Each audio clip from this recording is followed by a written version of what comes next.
نحمده ونصلي على رسوله الكريم اما بعد سورة المائدة پارا نمبر 6 رکو نمبر 10 آیت نمبر 67 خلاصه د رکو پس داغین لفظی ترجمه رسول الله صلی الله علیه وسلم تا تسلی ده د تبلیغ په باره کې تاکید ده اهل کتاب یهود او نصارا ته د اسلام دعوت څلور قومونو ته د ایمان او د نیک اعمالو د کولو ترغیب او په آخرت کې د نجات وعده الله باندې ایمان او قیامت باندې ایمان او پر رسالت باندې ایمان راوړل دا ضروری دي د دین بغیر نجات بالکل نشته دي حضرت عیسی علیه السلام الله نه ده بلکې عبد الله او رسول الله ده رد په عقیده شرکیه باندې د بنی اسرائیل ناکار صفات بیان شوی دي بعض پکې داسې وو چې د انبیو تکذیب وکړو بعض داسې هم وو چې انبیای په شهادت باندې ورسول اعوذ بالله من الشیطان الرجیم بسم الله الرحمن الرحیم یا ایها الرسول اے پیغمبر صلی الله علیه وسلم د الرسول مراد محمد صلی الله علیه وسلم فرض منصبی د رسالت بیانی بلغ ارسوا خلقتا تبلیغ وکا ما دا هغه احکام انزلات نازل کړي شوی دی الیکا تا من ربک د طرفا د ربستانا دین مراد ټول ما انزلت هغه قران دی او که احادیث مبارکه و ان لم تفعل او کچری ودین کړل داسې فما بلغت نو ندی رسولتا رسالته پیغام د هغه رب پیغام د هیڅ چاته اون رساو د لک پر خودل داسې دی لکه د ټولو پر خودل رب العالمین بستا حفاظت کوي څوک بم تا ضرر نقصان نشي رسوله والله يعصمك الله با ساتنا کوي ستا حفاظت بکويستا من الناس د خلقنا څوک ستا خبر نه مني نه پوهیږي دا ستا ذمہواری نه ستا ذمہواری پیغام رسول له غویتا هدایت ورکول نه ورکول دا د الله په اختیار ان الله یقینا الله لا يهدي القوم الكافرين هدایت نه ورکوي قوم کافرانو ته قل ورته وای پیغمبر صلی الله علیه وسلم يهود او نصارات یا اهل الكتاب اهل کتاب لستم نیتاسو على شيء پهچ دین باندې حتی تر دې تقیم التورات چې عمل وکړی تاسو په تورات والانجیل او په انجیل باندې وما او په هغه څه باندې انزل الیکم چې نازل کړی شوی دی تاسو ته من ربکم د طرفا د رب استاسنا ترسو پوری تاسو په تورات انجیل او قرآن باندې ایمان نه راوړی ځکه د ټولو کتابونو اصول هغه یو د تورات او انجیل منی قرآن بم خامخا منی ولا یزیدن او خامخا زیاتوي کثیرا منهم ډیر لرا د دوینا ما هغه څه انزل چې نازل کړی شوی دی الیک تا من ربک د طرفا د رب استانا طغیانا سرکشی و کفرا او کفر فلا تأسا پس مغم جن کے علی القوم الكافرین فهغا قوم کافرانو باندی ذکر د څلور قومونو ده ان الذین بیشک هغه کسان منو چې ایمان راوړی دی والذین او هغه کسان هادو چې یهودیان دي والصابئون او صابیان دي یهود نصارا دا خو معروف دي مشهور دي صابیانو په باره کې د مفسرینو مختلف اقوال دا هم پکشته دین مراد هغه دی چې د نور عبادت دا هم پکشته چې دین مراد هغه دی چې د پرشتو عبادت او بندگی والنصارى عیسایان دي نصارا دي من آمنا چا چې ایمان راوړو د دوینا بالله الله باندې والیوم الاخر او پورزی د اخرت باندې وعمل صالحا عمل وکړو نیک هر هغه عمل ته ویل کېږي چې د قران او د سنت پرانا کی بشارت دې داسې خلکو د پاره او وعده د داسې خلکو سره د نجات فلا خوف پس نبوی هیڅ یرا علیهم پدوی باندې ولا هم او نبوی دوی یحزنون چې غم جنشي ناکار صفات د بنی اسرائیل بیانی لوزنم ماتی د انبیو تکذیب هم کوي او انبیا په شهادت باندې هم رسوي لقد یقینا اخذنا استوا منغا میثاق او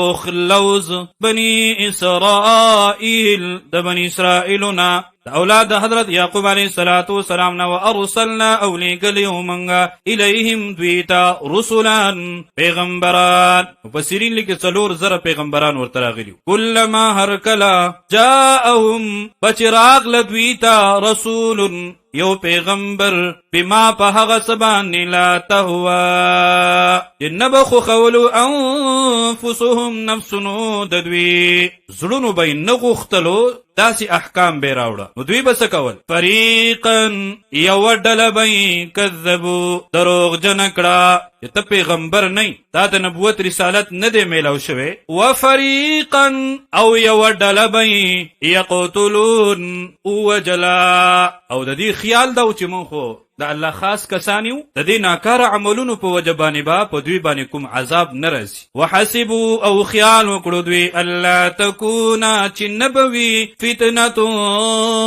څه عذاب په موږ باندې فعمو وړاند شو دوی د حقنا وصموا او کان شو د حقنا ثم تاب الله بیا مهرباني وکړه الله علیهم په دوی باندې د دې گناهونو نه پس الله بیا هم د دوی توبې قبول کړي. ثم عمو نو بیا وړاند شو د حقنا وصموا او کان شو کثیر منهم ډېر د دوینا والله بصیر الله خویني بما غسل را يعملون چې دوی کوي. الله د دوی هر څه اوري او ویني. دویم حکم دی یقینا کافر شو هغه څوک چې وایي عیسی علیه السلام الله دی. لقد كفر الذين یقینا کافر شو هغه کسان قالو چې وایي ان الله بشکا الله هو المسيح ابن مریم مسیح یعنی حضرت عیسی علیہ السلام زوی د حضرت مریم دے. وقال المسیح علان کی ویلیو حضرت عیسی علیہ السلام یا بنی اسرائیل اے بنی اسرائیلو اعبدوا الله عبادت وکړئ د الله ربي چې زما رب دے وربکم او استاسو رب دے د عبادت مستحق هغه زمونږ استاسو رب دے. انه بشکا من یشرک بالله څوک چې شرک وکړي د الله سره ډېره ناکاره ګناه ده لویه ګناه ده الله په ډېر زیات خفه کیږي. فقد نو یقینا حرم الله علیه الجنه حرام کړی دی الله په هغه باندې جنت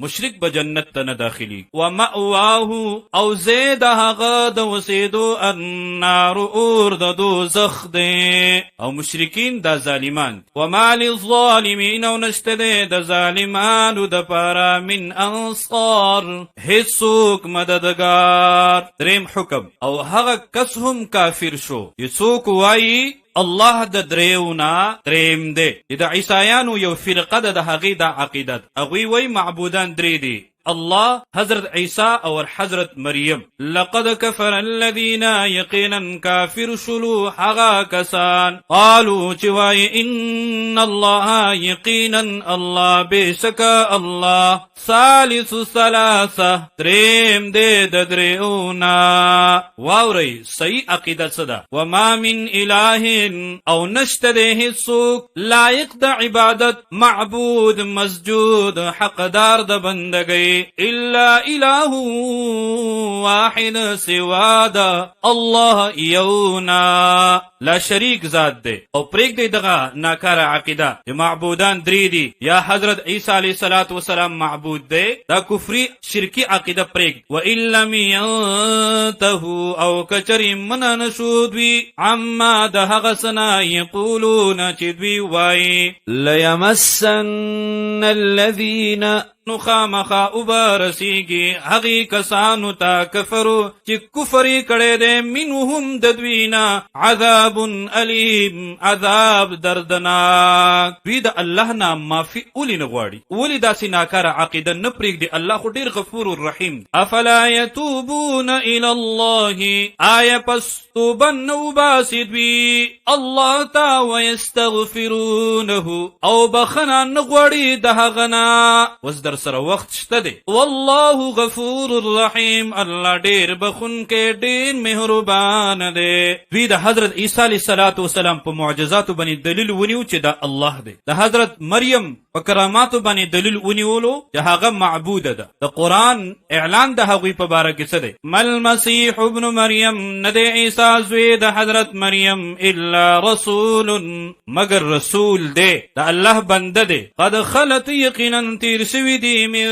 قبله الرسل، مخکې د هغه نه ډېر پیغمبران. الله هغوی ته معجزات ورکړي وو، لیکن د هغه معجزاتو په بنیاد باندې چام ورته معبودان ندی ویلي. و امه، او مور د صدیقه ډیره رښتونې وه. د ده خو مور ده، او د چا چې مور وي هغه معبود نشي کېدی، او مریم معبود نشي کېدی ځکه د هغې بچی دی. او الله هغه چاته ویلې کېږي چې د مور او پلار او د اولاد نه پاک. کانا یاکلان الطعام، دوی دواړو به کولو خوراک، او څوک چې خوراک کوي هغه معبودان نشي کېدی. رب هغه وي، معبود هغه وي چې د خوراک نه پاک. انظر، وګورئ، کیفا څرنګې نبینو لهم الآیات، موږ بیانو دوی ته آیاتونه. ثم انظر، بیا وګورئ، انا یؤفکون، چې څنګه اړولی شي دوی، بیا هم حق نه قبلوي، بیا هم الله طرف ته نه راځي، په ضد او عناد کې مبتلا دي. قل ورته وایه پیغمبر صلی الله علیه وسلم، اتعبدون، آیا عبادت کوي تاسو من دون الله، سوا د الله نه،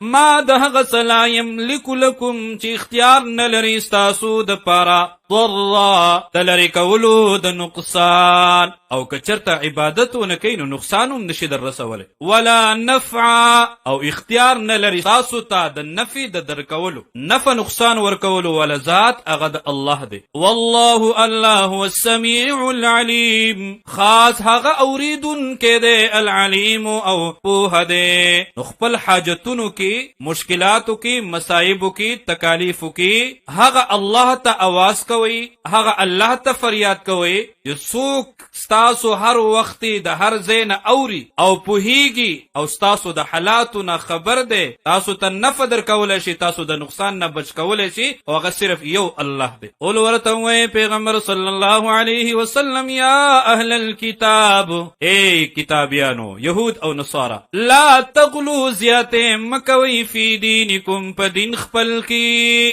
غیر الحق، پنا حق باندې، ولا تتبعوا، تابعداري مکوي، اهواء قوم، د خواهشاتو د داسې قوم، قد ضلوا، چې یقینا گمراه شوي دي، من قبل مخکې د دینا، واضلوا، او گمراه کړي دي، کثیرا، نور ډیر خلق لرا، وضلوا، او گمراه شوي دي، عن سواء السبیل، د سمیع لارنا.